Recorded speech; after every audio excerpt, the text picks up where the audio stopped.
ఈ క్రమంలో Jeevan Reddy PCC chief ముందే పార్టీ కండువ కప్పుతుండగా ఇక అవమానాలు చాలు పీసీసీ చీఫ్ కు వేయాలని చెప్పారు. దీంతో అక్కడున్న వారు ఒక్కసారిగా నోరెళ్లబెట్టారు. మరోవైపు జీవన్ రెడ్డికి ఒకప్పుడు అత్యంత సన్నిహితుడుగా ఉండి ఇప్పుడు ఎమ్మెల్యే సంజయ్ తో కలిసి తిరుగుతున్న డీసీసీ అధ్యక్షుడు నందయ్యను జీవన్ రెడ్డి నివాసంకు రాకుండా అడ్డుకున్నారు.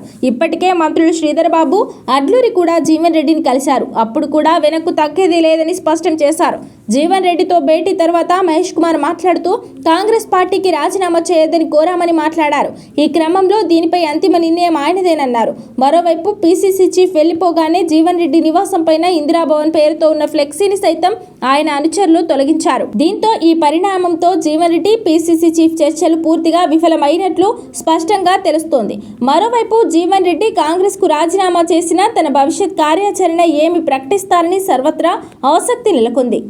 63 సీట్లు కాంగ్రెస్ పార్టీ గెలుచుకోవడం, ఆనాడున్న పరిస్థితుల దృష్ట్యా కొన్ని సమీకరణలు జరగడము,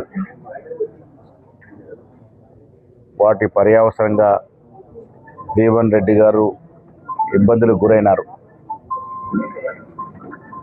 ఇంత సుదీర్ఘ అనుభవం ఉండి ఈ వయసులో కొంత బాధపడ్డాడు. కొన్నిసార్లు కొన్ని నిర్ణయాలు రాజకీయంగా తీసుకున్నప్పుడు కొన్ని ఇబ్బందులు వస్తూ ఉంటాయి. దాంట్లో భాగంగానే జీవన్ రెడ్డి గారు కూడా ఇబ్బంది పడ్డారు. రాజీనామా చేయరనే ఆశతో నేను పోతా ఉన్నా.